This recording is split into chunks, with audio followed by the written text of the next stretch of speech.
আসসালামু আলাইকুম বন্ধুরা, কেমন আছেন? বন্ধুরা, ট্রেনে কিভাবে টিকিট কাটতে হবে এই বিষয়টা নিয়ে আজকে বিস্তারিত আলোচনা করব। ট্রেনে এখন খুবই সুবিধা হয়েছে যে কোনো স্টেশনে না যেয়ে সহজে আপনি ঘরে বসে অনলাইনে টিকিট কেটে সহজে আপনার গন্তব্যস্থলে পৌঁছে যেতে পারবেন। তো এখন সবচাইতে সুবিধা একটা দক্ষিণবঙ্গের জন্য, যেটা 2.5 ঘন্টায় মাত্র যশোরে যাওয়া যাবে খুব সহজেই পদ্মা সেতুর উপর দিয়ে। সেটা হলো রূপসী বাংলা ট্রেন। এই ট্রেনটা খুবই চমৎকার। এটাতে জার্নি করে অনেক আরাম। আমি আগেও এটাতে জার্নি করেছি। তো আমি এখন যেটা দেখাবো সেটা কিভাবে আপনি রূপসী বাংলার টিকিট কাটবেন বা ট্রেনের টিকিটটা কিভাবে কাটবেন সেটা দেখাবো। তো আমরা ট্রেনের টিকিট কেটে গেলে ফার্স্টলি আমাদেরকে এরকম একটা ব্রাউজার ওপেন করে নিতে হবে। ব্রাউজার ওপেন করার পরে আমরা যেটা এখানে লিখবো হলো রেল সেবা। এই যে আমার এখানে আগেই আমি যেহেতু ব্রাউজ করেছি সেখানে এখানে চলে এসেছে। রেল সেবাতে যাওয়ার পর এরকম চলে আসবে। চলে আসার পরে আপনার যদি লগ ইন করা না থাকে তাহলে আপনার, আমার এখানে যেহেতু লগ ইন করা আছে আমি এটা লগ আউট করে নিব। লগ আউট করার পর এরকম একটা ইন্টারফেস চলে আসবে। এরকম ইন্টারফেস চলে আসার পরে আপনার যদি রেজিস্ট্রেশন না করা থাকে আপনি এখানে রেজিস্টারে যাবেন। রেজিস্টারে যাওয়ার পর এখান থেকে আপনার ফুল নেম দিতে হবে, তারপরে এখানে মোবাইল নাম্বার দিতে হবে, এখানে এনআইডি নাম্বার দিতে হবে, এখানে ডেট অফ বার্থ দিতে হবে। ডেট অফ বার্থ দেওয়ার পরে এখানে একটা ক্যাপচা আসবে, I am not robot. Just click করে ভেরিফাই দিয়ে সাবমিট ডাটা দিয়ে আপনি এটাকে একটা রেজিস্ট্রেশন করে নেবেন। তো রেজিস্ট্রেশন করে নেওয়ার পর আপনাকে যেটা করতে হবে, আপনি যেই নাম দিয়ে, যেই মেল অ্যাড্রেস বা নাম, মোবাইল নাম্বার দিয়ে আপনি এখানে যে মোবাইল নাম্বার দিয়ে আপনি এখানে অ্যাকাউন্ট করবেন ওই মোবাইল নাম্বার দিয়ে আপনাকে এখানে লগ ইন করতে হবে। আমার যেহেতু আগেই অ্যাকাউন্ট করা আছে, তো আমি এখানে জাস্ট লগ ইন করবো। আমার যে মোবাইল নাম্বারটা দিয়ে এখানে অ্যাকাউন্ট করা আছে ওই মোবাইল নাম্বারটা আর পাসওয়ার্ডটা এখানে বসাই দিলাম। পাসওয়ার্ডটা আমার এখানে আগে থেকে বসানো আছে, তো আমি এখানে জাস্ট লগ ইন করবো। লগ ইন করার পর এমন একটা ইন্টারফেস আসবে। তো ইন্টারফেস আসার পরে আপনি কোথা থেকে কোথায় জার্নি করবেন। আমি সাপোজ ঢাকা থেকে যশোর জার্নি করব। ঢাকা ঢাকা টু যশোর। যশোর যশোর জার্নি করব। জার্নি ডেট কবে? আমি 5 তারিখে জার্নি করব। 5 তারিখে এটা কোন ক্লাসে জার্নি করব? আপনি যেটা খুশি, AC B, AC S, Snigdha, F বাদ, এফ সিট, আপনার যেটা খুশি। আমি স্নিগ্ধাতে সবসময় যাতায়াত করি, মাঝে মধ্যে এসি যাতায়াত করি। তো আমি স্নিগ্ধা এখন টিকিট নিব। স্নিগ্ধা সার্চ দিব যে কয়টা টিকিট আছে দেখব। এখন দেখেন যতগুলো ফ্রি আছে। 5 তারিখে সুন্দরবন এক্সপ্রেসে ফ্রি আছে AC S, S TR, AC এসে কোনো ফ্রি নাই, এস টিআরে এটা ফ্রি আছে। স্নিগ্ধাতে ফ্রি আছে 14টা। তো আমার আমার যেটা টার্গেট সেটা হলো আমি রূপসী বাংলাতে যাব। এটা যে 10টা 45-এ সকালবেলা এখান থেকে ছাড়বে, দুপুরে 1টা 15-তে নামাই দিবে। মাত্র 2.5 ঘন্টা, 2 ঘন্টা 30 মিনিটে আমাকে নামাই দেবে। অন্য ট্রেনগুলো দেখেন এটা হলো 6 ঘন্টা 4 মিনিট লাগবে। তারপরেরটা দেখেন রাতের ট্রেনে যেটা 7টা 30 থেকে 6টা, রাত 3টা, এটা 7 ঘন্টা 37 মিনিট লাগবে। তো এটা আবার 6 ঘন্টা, এটা রাত 11:30 থেকে ভোর 5টা 40 মিনিটে নামাই দেবে। এটা 5-6 ঘন্টা লাগবে। তো আমি সবচেয়ে শর্টকাটের লোক ভাই, শর্টকাটে যাব। তো আমার টার্গেট হলো রূপসী বাংলা। তো রূপসী বাংলা আমি স্নিগ্ধা খুঁজতেছি। তো স্নিগ্ধা টিকিট দেখেন 42টা অ্যাভেলেবেল আছে। তো আমি কিভাবে বুক দিব?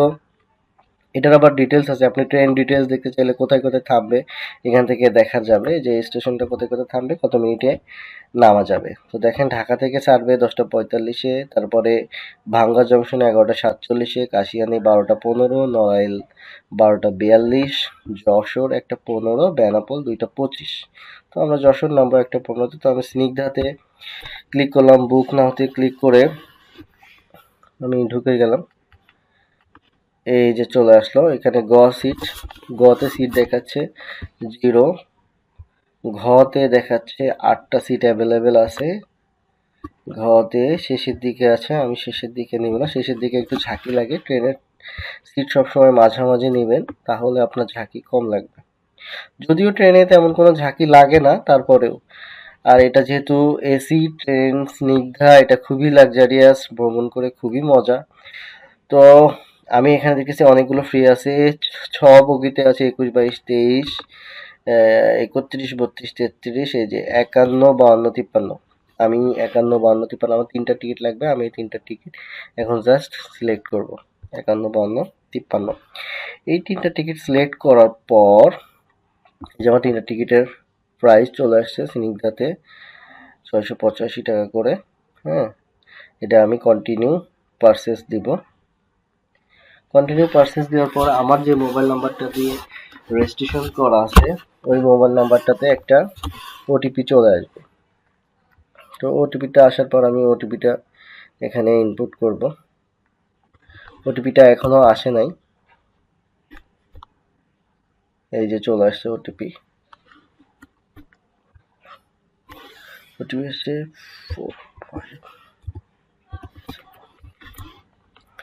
ওটিপি আসলো। ওটিপি আসার পর আমি এটাকে ভেরিফাই দিলাম।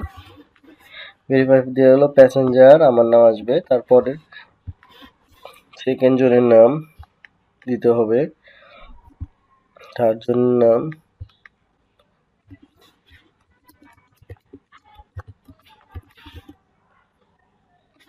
তিনজনের নামই এন্ট্রি করে দিলাম। প্যাসেঞ্জার 1, 2, 3, আমার সিট নাম্বার হলো 51, 52, 53, ফ্রাইডে 11:45 5 ডিসেম্বর। দেওয়ার পর আমাকে যেটা করতে হবে, টোটাল 2424 টাকা আসছে। কি দিয়ে আমি পেমেন্ট করব, কোন গেটওয়ে দিয়ে, বিকাশ, নগদ, রকেট, উপায়? আমি বিকাশে পেমেন্ট করব, যে প্রসিড টু পেমেন্টে চলে যাব। প্রসিড পেমেন্টে যাওয়ার পর এই যে আমার এখানে বিকাশ অ্যাকাউন্ট নাম্বার চাচ্ছে, আমি এখন আমার বিকাশ অ্যাকাউন্ট নাম্বারটা দিয়ে দিব। বিকাশ অ্যাকাউন্ট নাম্বারটা দিয়ে দিলে 6 ডিজিটের একটা ভেরিফিকেশন কোড আসবে।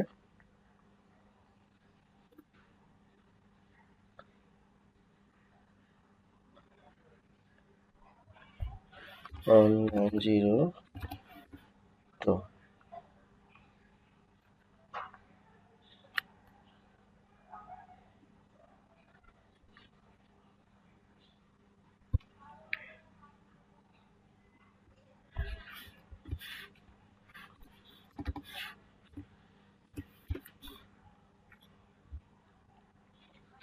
ভেরিফিকেশন সাকসেসফুল হয়ে গেছে। এই যে টিকিটটি বাই হয়ে গেছে, এই যে প্রিন্ট ইউর টিকিট। এই যে সুন্দর মতো আমি টিকিট প্রিন্ট করে ফেললাম। এই যে আমার 3টা টিকিট। এখন আমি এটা জাস্ট কি করব, প্রিন্ট করার পর এখানে যে সেভ অ্যাজ দিয়ে আমি টিকিটটাকে সেভ করে নিব। যে আমি আমার কাঙ্ক্ষিত টিকিটটাকে সেভ করে নিলাম। অলরেডি সেভ হয়ে গেছে অটোমেটিক্যালি, যার কারণে ওটা আরেকটা সেভ দেখাচ্ছে। আমি অন দিয়ে সেভ করলাম, শেষ। তো আমার টিকিট বাই করা হয়ে গেলে। তো বন্ধুরা, খুব সুন্দর সহজে এভাবে করে আপনি আপনার ট্রেনের টিকিটটি ঘরে বসে কেটে নিতে পারবেন, এবং জাস্ট এটা আপনাকে মোবাইলে রাখলেই হবে, আর কিছু করা লাগবে না। তো ভালো লাগলে ভিডিওটি লাইক দিয়ে সঙ্গে থাকুন, আর যারা এখনো সাবস্ক্রাইব করেন নাই অতি